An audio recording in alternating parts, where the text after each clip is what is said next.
نعبدو و ایاک نستعین۔ میرے پاکستانیوں، میں یہ جو آج آپ سے بات کر رہا ہوں اس لیے کہ میں نے آج نریندر مودی کی سوشل میڈیا پہ سٹیٹمنٹ دیکھی کہ اس نے کہا پاکستان کی تو بات ہی نہ کرو، ہم تو اب امریکہ کے ساتھ یعنی ہمارا پارٹنر اب امریکہ ہے، فیوچر ہماری ہے اس پارٹنرشپ میں ہے، تو پاکستان کی تو اب بات ہی نہ کرو، پاکستان تو اپنے بوجھ کے اندر ہی ختم ہو رہا ہے۔ اور یہ تکبر بھری سٹیٹمنٹ تھی، یہ تب ہوئی جب کہ اس نے امریکہ کا نریندر مودی نے دورہ کیا، اور اس دورے میں بڑی زبردست انہوں نے کانٹریکٹ سائن کیے امریکہ کے ساتھ، آرٹیفیشل انٹیلیجنس، ٹیکنالوجیز میں، ڈیفنس کانٹریکٹس، ہر چیز میں۔ اور اس کے بعد ظاہر ہے ایک فیلنگ آ گئی ہے تکبر کی کہ ہم ایک سپر پاور کے پارٹنر بن گئے ہیں، اور پاکستان کدھر؟ اور پاکستان تو جس طرف جا رہا ہے اپنے بوجھ میں ڈوبتا جا رہا ہے۔ میں یہ آج اس لیے بات کر رہا ہوں کہ میں وہ پاکستانی ہوں جس نے باہر کمائی کی، اپنے 20-25 سال سب کچھ بیچ کے آج پاکستان ہے، کوئی میرا پیسہ ملک سے باہر نہیں پڑا، سارا پیسہ میرے نام پہ ہے، جو بھی ہے کوئی چیز چھپائی نہیں ہے، کوئی بے نامی نہیں ہے، میرا جینا مرنا پاکستان میں۔ اور مجھے افسوس یہ ہے کہ آج وہ لوگ اوپر بیٹھ گئے ہیں اور بٹھائے گئے ہیں ایک تکبر میں، ایک آدمی نے جس نے سمجھا کہ وہ اتنی طاقت ہے اس کے پاس کہ وہ جو مرضی کر دے، اور قوم بھیڑ بکریاں ہیں، وہ جو چوروں کے بھی اوپر لا کے بٹھا دے تو قوم بھیڑ بکریوں کی طرح بس اس کے فرمان مانیں گی۔ وہ لوگوں کو اوپر بٹھا دیا ہے جن کی دولت ملک سے باہر پڑی ہے، جن کے پیسے، جن کی بزنسز، اور بزنس کیا ہے؟ ریل اسٹیٹ، یعنی یہاں سے پیسہ دیا، وہاں سے زمین، گھر بار، ریل اسٹیٹ خرید لی، اور بس یہ بزنس ہے، اس کی رینٹ کے اوپر رہے، یہ ان کی بزنسز ہیں۔ اور یہاں کا سارا پیسہ چوری ہر 30 سال سے چوری کر رہے ہیں۔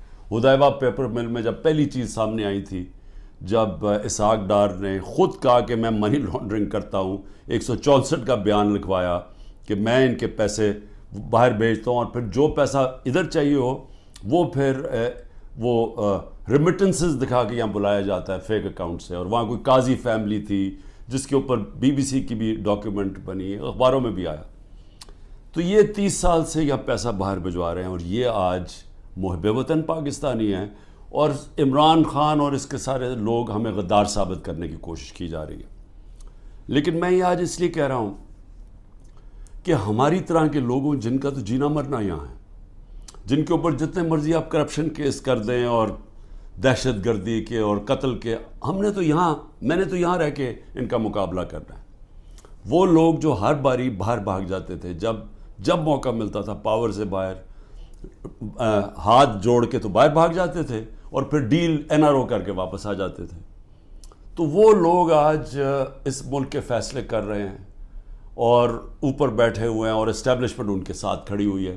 اور پھر اسٹیبلشمنٹ حیران ہوتی ہے کہ کیوں سوشل میڈیا پہ ہمارے پر یہ تنقید آ رہی ہے، اور جو تنقید کرتا ہے وہ غدار ہے، کہ یہ نہیں سمجھ آ رہی کہ کیا لوگ بیوقوف ہیں، لوگ 30 سال سے ان کو لوگوں کو نہیں دیکھ رہے۔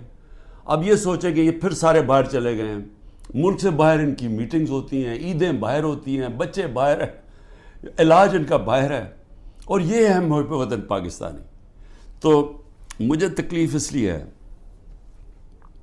کہ بحیثیت پاکستانی مجھے بڑی تکلیف ہوئی کہ ان کی سٹیٹمنٹ، جوائنٹ سٹیٹمنٹ آئی امریکہ کی اور ہندوستان کی، کہ پاکستان کا بس اب صرف ایک رہ گیا ہے کہ دہشت گرد ہے، بس یہ ہمیں وہاں لا کے کھڑا کر دیا ہے کہ وہ جو کشمیر میں ہو رہا ہے، یہ کشمیر میں یہ نہیں کوئی بیچارے وہ 100 سال سے اپنی آزادی چاہ رہے ہیں، ان کی جد و جہد ہے آزادی کی، وہ ایک فریڈم سٹرگل ہے، وہ اس کو ایسے نہیں کر رہے۔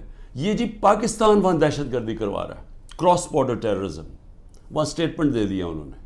پھر وہی جو گروپس ہیں کہ پاکستان میں وہ فلانا لشکر ہے اور یہ ہے وہ ہے، تو پاکستان کو تو وہاں کھڑا کر دیا، اور پھر کہا کہ آپ یہ ختم کریں، حکم دیا ہمیں کہ آپ ختم کریں۔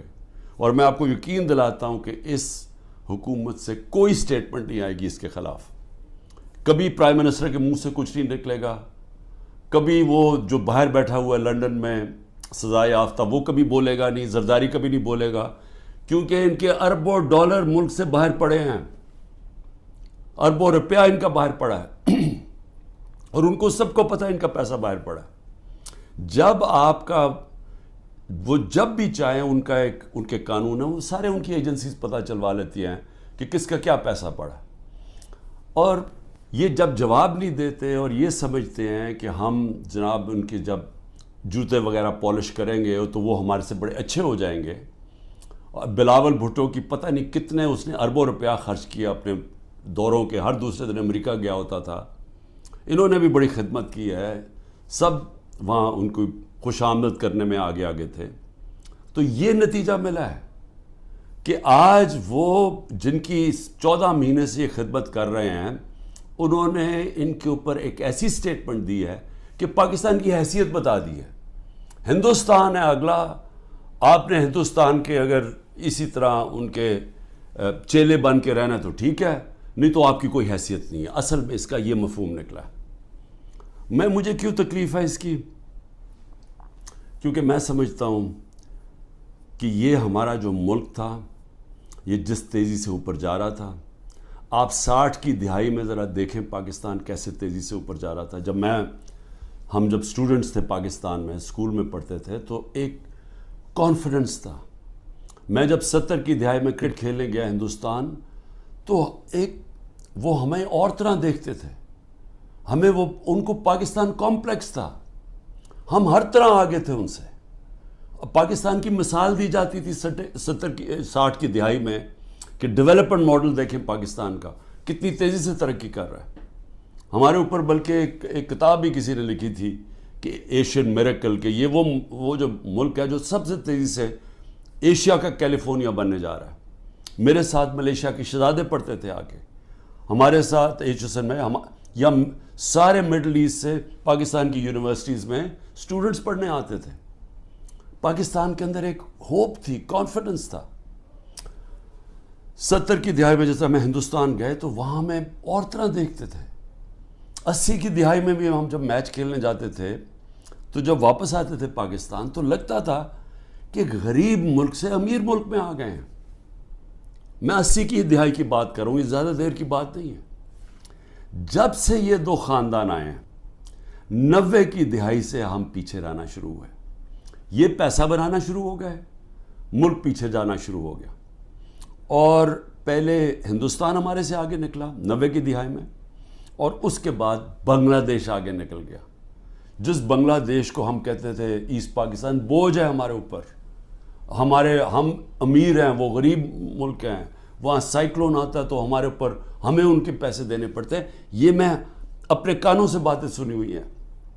بنگلہ دیش بھی آگے نکل گیا، اور آج یہ حالات ہیں پاکستان کے کہ مجھے افسوس سے کہنا پڑتا ہے کہ ہر دنیا کے جو نیچے وہ ملک جو ایک وقت پہ پاکستان کو دیکھا کرتے تھے ماڈل آف ڈیولپمنٹ، ہم سب سے نیچے اب جا رہے ہیں تیزی سے۔ اور سب سے جو افسوسناک بات مجھے کیا لگتی ہے، مجھے یہ آگے جو خوف آ رہا ہے کہ اگر ہم نے ابھی اپنا راستہ نہ بدلا اور جس راستے پہ یہ لے کے جا رہے ہیں، یہ جو فیشسٹ رجیم اوپر بیٹھی ہوئی ہے، جس تیزی سے ہمیں اس طرف لے کے جا رہے ہیں، آگے بالکل یہ امید ختم ہونے والی ہے اور یہ بربادی کی طرف ملک جا رہا ہے۔ میں آپ کو قرآن کی آیت بتا دوں کہ اللہ نے قرآن میں کہتا ہے کہ میری زمین پہ نکل کے دیکھو کتنی قومیں میں نے تباہ کی جو میرے حکم پہ نہیں چلے۔ اب میرے پاکستانیوں، یہ میں بار بار آپ کے سامنے بات کہہ بیٹھا ہوں، لیکن میرا کام ہے ایک وہ آدمی جو پاکستان کے ساتھ بڑا ہوا ہے، جس کا جینا مرنا اس ملک میں ہے، یہ میں آپ کو بار بار یہ بات بتاتا جاؤں گا کہ ہم اس وقت بالکل تباہی کی طرف جا رہے ہیں۔ جب میں نے ڈائلاگ کا بھی بات کی کہ جی اسٹیبلشمنٹ آرمی چیف سے ڈائلاگ کرو، وہ مجھے کوئی فکر نہیں ہے کہ میرے عمران خان کو کسی کی ضرورت ہے، یا میں کسی کے کوئی خوف زدہ ہوں، یا میں یہ سمجھتا ہوں کہ بڑا پریشر ہے تو میں اس لیے ڈائلاگ کروں۔ مجھے پاکستان کی فکر ہے کہ میں یہ پوچھنا چاہتا ہوں سب سے پہلے کہ اتنی جو ہم نے کہا، جس آرمی چیف نے جب مجھے ہٹایا، اس نے کہا جی پاکستان کو آئسولیٹ کر دیا تھا، اکیلا چھوڑ دیا تھا۔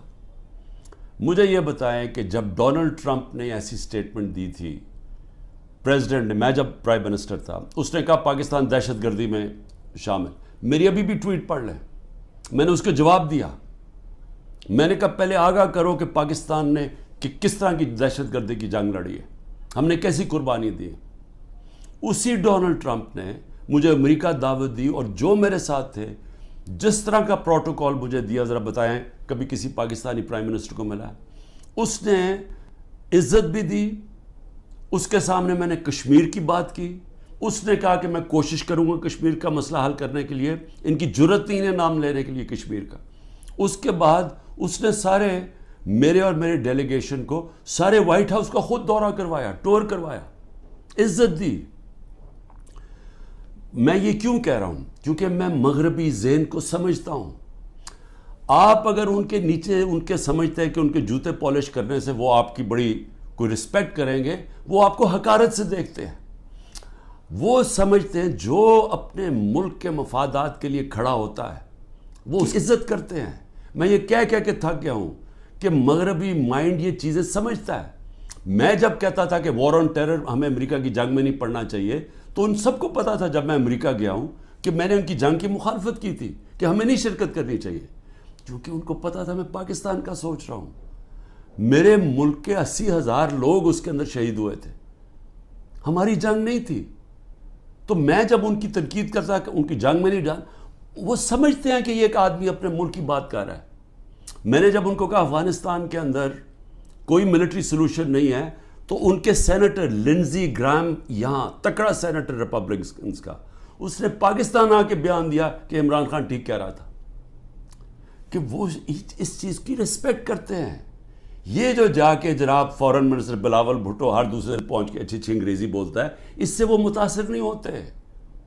اور اسی لیے یہ جو فورن پالیسی بنا دی ہے کہ جی ہم ساری دنیا کو ہم ساری دنیا کے ساتھ اچھے باتیں کریں، ان کو آم کے ٹوکرے بھجوا دیں، اور ہم جا کے ان کے ساتھ بڑی اچھی طرح ان کے ہاتھ پکڑ کے بات کریں، ایسی یہ باتیں نہیں چلتی۔ آج آئسولیشن ہے پاکستان کی، اس کو آئسولیشن کہتے ہیں، کہ وہ ملک جنہوں نے روس سے تیل نہیں خریدا، ہم نے ڈیل کر لی تھی ان سے، یہ آگے بات تو بڑھا دے۔ ہماری تو صدر پوٹن نے اپنا انرجی منسٹر بھجوایا تھا میری میٹنگ کے بعد، حماد سے ملاقات ہوئی، میں نے اس کو سمجھایا کہ ہماری یہ سپر سائیکل کی وجہ سے کرونا کے بعد تیل کی قیمتیں اوپر، اور یوکرین کی وجہ سے اوپر چلی گئی ہیں، ہمارے ملک میں، میرے بھی اور غریب ملکوں میں مشکلیں پڑی ہوئی ہیں۔ اس نے انرجی منسٹر بھجوایا، بات ہو گئی، واپس آئے تو نو کانفیڈنس ہو گئی، کیونکہ جناب یہاں آرمی چیف صاحب باتیں کر رہے تھے، وہاں ان کو بتا رہے تھے جی بڑا اینٹی امریکن ہے اور عمران خان، اور ادھر سے سائفر آ گیا کہ جی عمران خان کو ہٹاؤ نو کانفیڈنس میں، بات بیچ میں آ گئی۔ تو ان کو تو موقع مل رہا تھا، ہندوستان جب سستا تیل 40% کم قیمت پہ تیل منگوا رہا تھا، تو انہوں نے کیوں نہیں آگے بات بڑھائی؟ کیونکہ یہ غلام ہیں، اور غلاموں کی کوئی عزت نہیں کرتا دنیا میں۔ اور آج جو فورن پالیسی ہماری جدھر کھڑی ہے، یہ اب آپ کے سامنے دیکھ لیں کہ ہم کدھر ہیں۔ تو اللہ کا حکم ہے کہ قومیں تباہ ہو جاتی ہیں جب وہ میرے حکم پہ نہیں چلتی، اور وہ میری زمین پہ عدل اور انصاف قائم کرو۔ یہ سارے اللہ کے پیغمبر جو تھے وہ ایک ہی چیز کہہ رہے تھے، ان کی صرف مشن ایک تھی کہ عدل اور انصاف کی۔ فرعون کے سامنے جب حضرت موسیٰ تھے، وہ اپنے لوگوں کو انصاف دلوانا چاہتے تھے، وہ غلام تھے لوگ، کیونکہ جب انصاف نہیں ہوتا لوگ غلام بن جاتے ہیں۔ انصاف اور آزادی ساتھ ساتھ چلتے ہیں، اور لا الہ الا اللہ انسان کو آزادی دیتا ہے، انسان کو انسان کی غلامی سے آزاد کرتا ہے، اور غلامی سے آزاد انصاف کرتا ہے جب انسان کے حقوق ہوتے ہیں۔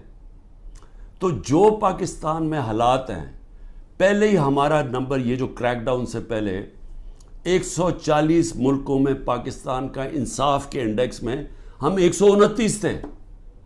جب سے یہ کریک ڈاؤن ہوا ہے، اب تو ہمارا نمبر ہی کوئی نہیں پتا، اب تو ہم بنانا ریپبلکس میں نیچے شامل ہو گئے ہیں۔ اب تو ہم وہ ملک ہیں جو کہ دنیا میں جدھر جنگل کا قانون ہے ہم ادھر پہنچ گئے. سارے پیغمبر اللہ کے انسانی معاشرے کو انسانی تب بنتا ہے, انہوں نے یہ ان کا پیغام تھا جب وہاں انصاف ہو, عدل اور انصاف ہو. نہیں تو جنگل کا قانون ہوتا ہے جس کی لاٹھی اس کی بھینس, مائٹ از رائٹ.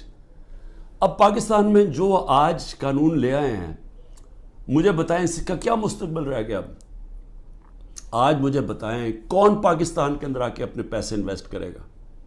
مجھے بتائیں وہ اوورسیز پاکستانی, میں کہہ کے تھک گیا ہوں, وہ ہمارا سب سے بڑا اثاثہ بیٹھا ہوا ہے.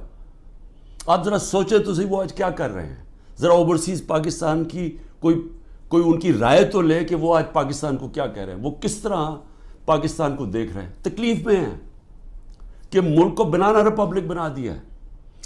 اور تو چھوڑیں وہ انویسٹمنٹ کیا لے کے آئے گا, ان کا رشتہ دار باہر بیٹھا ہوا اوورسیز پاکستانی کوئی ٹویٹ کرتا ہے, تنقید کرتا ہے یہ جو ہو رہا ہے پاکستان میں, تو جو ٹویٹ کرتا ہے اس کے رشتہ داروں کو پکڑ لیتے ہیں یہاں. یعنی یہ کس قانون کے تحت؟ یہ تو ہٹلر کے جرمنی میں ہوتا ہوگا اور یہ اسٹالن کے USSR میں ہوتا ہوگا کہ جب وہ کچھ بھی کر سکتے تھے, کلیکٹو پنشمنٹ. یا اسرائیل کرتا ہے فلسطینیوں سے کہ ان کو ایک ہوتا ہے تو ان کے گھروں میں آ کے دوسروں کو کلیکٹو پنشمنٹ دیتے ہیں. یا وہ مقبوضہ کشمیر میں اب کشمیریوں سے ہو رہا ہے. یہ تو کوئی آزاد معاشرے میں تصور ہی نہیں کر سکتا کہ گھروں کے اندر گھس گئے, دروازے توڑ دیے, چیزیں لوٹ لی, جو چیز پڑی ہے وہ جو اٹھائی نہیں وہ توڑ دی. اچھا وہاں ملازم ملے ان کو اٹھا کے لے گئے, کوئی بچے ملے. ہمارا جو پریزیڈنٹ چکوال کا, ان کو 15 سال کے بیٹے کو اٹھا کے لے گئے. وہ یاسر گیلانی ہمارا ایک ٹکٹ ہولڈر, وہ چھپا ہوا تھا, اس کی بیوی اپنے ماں باپ کے گھر تھی, اس کے ماں باپ کے گھر جا کے بیوی 4 بچے ہیں اس کے, چھوٹا بچہ 1.5 سال کا, اس کو اٹھا کے لے گئے. عمر چیمہ, اس کو صرف وہ جیل میں رکھا ہوا ہے کہ جی بس تو وہ کرسی پہ بیٹھ کے کہہ دو ٹی وی کے سامنے کہ جی میں PTI چھوڑ رہا ہوں اور میں فوج سے پیار کرتا ہوں اور 9 مئی کی مذمت کرتا ہوں. میں بار بار کہہ رہا ہوں 9 مئی کی ساری قوم مذمت کرتی ہے جو جلاؤ گھرا ہوا ہے. اس کے اوپر کوئی انڈیپینڈنٹ انویسٹیگیشن تو بٹھا دیں تاکہ پتہ تو چلے. میں ثابت کروں گا, میں یہ دعویٰ کہتا ہوں, میں ثابت کروں گا کہ لوگ چھوڑے ہوئے تھے اندر جنہوں نے یہ جلاؤ گھراؤ کیا ہے. میں ثابت کروں گا, یہ ہمارے پاس اب پروف آ چکا ہے. عدالت کے اندر میں اپنی عدلیہ سے کہہ رہا ہوں, ہم نے لاہور ہائی کورٹ میں بھی یہ کیا ہوا ہے, وہ ڈسمس ہو گئی ہے. سپریم کورٹ میں رٹ پڑی ہوئی ہے. خدا کے واسطے انڈیپینڈنٹ انکوائری کرے. یہ ون سائیڈڈ ٹی ویوں کے اوپر کنٹرول میڈیا اس کے اوپر چل رہا ہے جی, یہ دیکھیں جی انہوں نے کیا کر دیا, ملک کے غدار ہیں جی, ملک خدا کا واسطے اس ملک کو بچائیں. یہ جو لوگ 10,000 لوگ جیلوں میں ڈالے ہوئے ہیں, یہ پولیٹیکل ورکرز ہیں, اور ان سے جو ہو رہا ہے جیلوں کے اندر یہ ساری دنیا دیکھ رہی ہے, سارے بیرون ملک پاکستانی دیکھ رہے ہیں, اور وہ انہوں نے بچانا ہے اس ملک کو. جس وقت ہم اس ملک میں رول آف لا لے آئے, ہم اس ملک میں اعتماد لے آئے اپنے انصاف کے نظام پہ, ان کو یہ اعتماد ہو گیا کہ میری انویسٹمنٹ بچ جائے گی, میں اگر ساری زندگی کی اپنی سرمایہ کاری جو پیسہ جمع کیا ہوا وہ یہاں پاکستان میں سرمایہ کاری کروں تو یہاں کا نظام ایسا ہے جیسے مغرب میں ہے, وہ مجھے تحفظ ملے گا. کمزور کو یہ فیلنگ ہو جائے کہ طاقتور سے اسے تحفظ ملے گا. یہ نہیں ہوگا پاکستان میں, جو طاقتور جو مرضی چاہے کرے اور کمزور بیچارہ بے حس ٹکرے کھاتا پھرے کچہریوں کی اور تھانوں کی. وہ کوئی پیسہ نہیں آنے لگا یہاں اس ملک میں, اور آئے گا ہی ملک تب, یہ بچے گا ہی تب جدھر آج پہنچ گیا ہے, جب ہمارا سب سے پہلے بیرون ملک پاکستانی انویسٹ کرے گا, سرمایہ کاری کرے گا, پھر باقی دنیا آئے گی. جس طرح چائنا اور ہندوستان میں ہوا تھا, انہوں نے جب اپنی اکانومیز کھولی تو پہلے ان کے اپنے لوگوں نے جو باہر بیٹھے ہوئے تھے انہوں نے انویسٹمنٹ کی. وہی ہے جو پاکستان کا اس دلدل سے نکالنے کا ہے.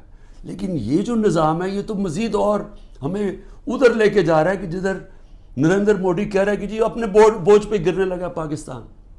تو ابھی تک تو کوئی ہوش کریں ہم کہ ہم جا کدھر رہے ہیں. آپ کے پاس روڈ میپ بھی کسی کے پاس نہیں ہے. یہ چوروں کے پاس کیا روڈ میپ ہوگا؟ 30 سال سے تو چوری کر رہے ہیں. یہ دبئی بھاگ جانے انہوں نے, میں آپ کو لکھ کے دیتا ہوں کہ 90% میں سے ملک سے باہر بھاگ جائیں گے, میں الیکشن سے پہلے کہتا ہوں ان کو ECL کے اوپر ڈالو تاکہ ان کو یہاں رہنا پڑے, بعد میں ان کو سننا پڑے کہ انہوں نے جو کیا ہے, انہوں نے ان کے جو 1100 ارب روپے کے کرپشن کے کیس معاف کروائے ہیں انہوں نے. ایک طرف لوگ بھوکے مر رہے ہیں, یہاں فیکٹریاں بند ہو رہی ہیں, تاریخی مہنگائی ہے, 38% پہ مہنگائی ہے ملک کی تاریخی. جب ہمارے اگینسٹ شور مچا رہے تھے تب تو 12% مہنگائی تھی, آج 38% پہ ہے. تو ان سے کوئی سوال تو پوچھے گا تم نے کیا کیا ملک کا. اور یہ جب ان سے کوئی یہ پوچھے کہ 1100 ارب روپے کا ایک غریب ملک کے ٹیکس کے کیسز معاف کروا دیے, یہ جو نیب جس کا 1 پوائنٹ ایجنڈا ہے کہ کسی طرح ہمارے مخالف یعنی عمران خان اور ان لوگوں ہمارے اوپر کرپشن کے کیسز کریں, اور جب تک میرے جو لوگ وہ یہ نہیں کہہ دیتے کہ جناب ہم آج PTI چھوڑ رہے ہیں, اچھا PTI چھوڑ جو سارے گناہ معاف, آپ کے دہشت گردی کے کیسز بھی معاف, سب کچھ معاف, صرف آپ نے کہہ رہے ہیں کہ ہم تحریک انصاف چھوڑ رہے ہیں. یعنی یہ کوئی انصاف ہے؟ یہ تو بنانا ریپبلکس میں بھی ایسے نہیں ہوتا. یہ تو ہماری عدلیہ کا مذاق اڑایا جا رہا ہے, ہماری پولیس کو تباہ کیا جا رہا ہے.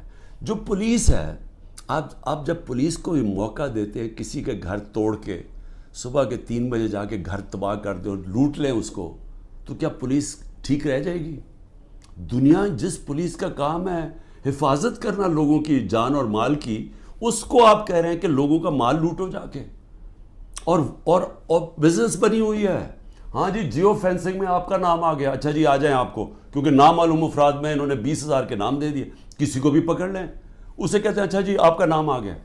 15 لاکھ ہے گوئنگ ریٹ, وہ پولیس والے کو اگر 15 لاکھ نہیں دیتے پھر بات چیت ہوتی ہے اچھا جی 20 لاکھ پہ فارغ کر دیں. تو یہ تو پولیس ختم کر رہے ہیں, اور یہ ساری ملک کے اندر جمہوریت ختم کی جا رہی ہے صرف اس لیے کہ یہ جو سیٹ اپ ہے یہ بچ جائے اور عمران خان اور PTI باہر رہ جائے. میرا آخر میں صرف یہ اپنی قوم سے کہوں گا کہ دیکھیں, قوموں کی زندگی میں اونچ نیچ تو آتی ہے, لیکن جس طرح اللہ کہتا ہے کہ میں قومیں تباہ کر دیتا ہوں جو میرے حکم پہ نہیں چلتی, تو ہم تو اب تباہی کی راستے کو بڑی تیزی سے جا رہے ہیں. جو نریندر مودی کی سٹیٹمنٹ میں مجھے تکلیف ہوئی ہے کہ اپنے بوجھ کے تھلے گر رہا ہے پاکستان, تو اگر تو ہم نے اسی طرح چلتے رہنا ہے تو پھر یہ نہ سمجھنا کہ وہ اللہ اوپر سے مدد کر دے گا اور ہم کچھ نہ کریں, کیونکہ اس نے تو واضح قرآن میں کہا ہوا ہے کہ میں کبھی کسی قوم کی حالت نہیں بدلتا جب تک وہ خود اپنی حالت بدلنے کی کوشش نہیں کرتی. میں اپنی پوری کوشش کروں گا, میں آپ سے, میری اپنی قوم سے وعدہ ہے, جب تک میرے میں آخری خون کا قطرہ ہے میں مقابلہ کرتا رہوں گا اس ظلم کا. لیکن میں اپنی قوم کو بھی کہنا چاہتا ہوں کہ آپ کے اوپر اللہ نے ذمہ داری ڈال دی ہے. آپ نے اگر یہ چپ کر کے ظلم سہتے رہے, آپ انصاف کے لیے نہ کھڑے ہوئے, جو لوگ صحافیوں میں سے, جو لوگ عوام میں سے صاحب حیثیت سے جو دیکھ رہے ہیں کہ یہ ہو رہا ہے, اتنی گرمی کے اندر بیچارے لوگوں کو بند کیا ہوا ہے, وہ اگلے دن بے ہوش ہو گئے لوگ, گرمی کے اندر ہمارے جو PTI کے ورکرز تھے پنجروں کے اندر بند کیا ہوا ہے. جب وین میں لے کے گئے, جب تک پہنچے وہاں باہر کھڑا کرا گرمی میں, لوگ بے ہوش ہو گئے وہاں, جو ہمارے یہ سیاسی کارکن ہیں. اور یہاں اس طرح کیا جائے, کوئی ملک دشمن ہے. کبھی اپنی سیکیورٹی فورسز دیں, اپنے لوگوں سے یہ نہیں کیا جو آج ہمارے ساتھ ہو رہا ہے. یہ تو ایسے سمجھ رہے ہیں کہ یہ کوئی باہر سے کوئی فورسز آئی ہوئی ہیں, ہمیں یہ ساری پولیس اور یہ سیکیورٹی ہم اور رینجرز ہمارے نہیں ہیں. یہ لگ رہا ہے کہ یا ہم کہیں باہر سے آئے ہوئے ہیں یا وہ آئے ہوئے ہیں, کیونکہ اپنے لوگوں سے تو کوئی ایسے نہیں کرتا. لیکن جو چپ کر کے یہ ظلم دیکھتے جا رہے ہیں, یاد رکھیں کہ یا تو پھر آپ نے پلان بنایا ہوا ملک چھوڑ کے باہر جانے کا, جو کہ نا امیدی میں اور یہ حالات دیکھ کے 9 لاکھ لوگ ملک پروفیشنل ملک چھوڑ کے چلے گئے. وہ جو سب سے قیمتی لوگ ہوتے ہیں ملک کے لیے, جن کو ساری دنیا میں ویزا مل سکتا ہے, وہ تو ملک چھوڑ کے چلے گئے ہیں. اور جو بیچارے باقی رہ گئے ہیں, آپ ہر کشتی میں جب آپ ڈوبتے ہیں یہ سمندر میں, یہ جو اللیگل امیگرنٹ جنہوں کہتے ہیں, یہ جو ویزے کے بغیر لوگ جاتے ہیں, تو اس میں پاکستانی ہوتے ہیں. جس طرح یہ جو گریس کے جو سمندر میں یہ جو حادثہ ہوا ہے, 300 پاکستانی بیچارے وہاں ڈوب گئے. اور وہ پاکستانی جنہوں نے اپنا سب کچھ بیچ بوجھ کے قرضے لے کے گئے تھے کہ جی ہم ان ملکوں میں جائیں گے جہاں انصاف ہے, جہاں خوشحالی ہے, کیونکہ ہمارے ملک میں تو نہیں ہے. تو اس لیے سب کو میں یہ آج کہہ رہا ہوں, ہمارے اوپر سب پہ ذمہ داری ہے. اللہ نے ظلم کے خلاف جد و جہد کو جہاد کا ہے. یہ اللہ کے لیے ہم لڑ رہے ہیں, یہ اپنے لیے نہیں لڑ رہے. میں اپنے لیے نہیں کر رہا, یہ میں اپنے ملک کے لیے کر رہا ہوں, اپنے اللہ کے حکم کے مطابق کر رہا ہوں. اور آپ سب کو بھی آخر میں یہ کہتا ہوں کہ یہ وقت ہے کہ آپ نے اپنے ملک کو بچانے کے لیے سب نے جد و جہد کے لیے تیاری کرنی ہے. پاکستان زندہ باد.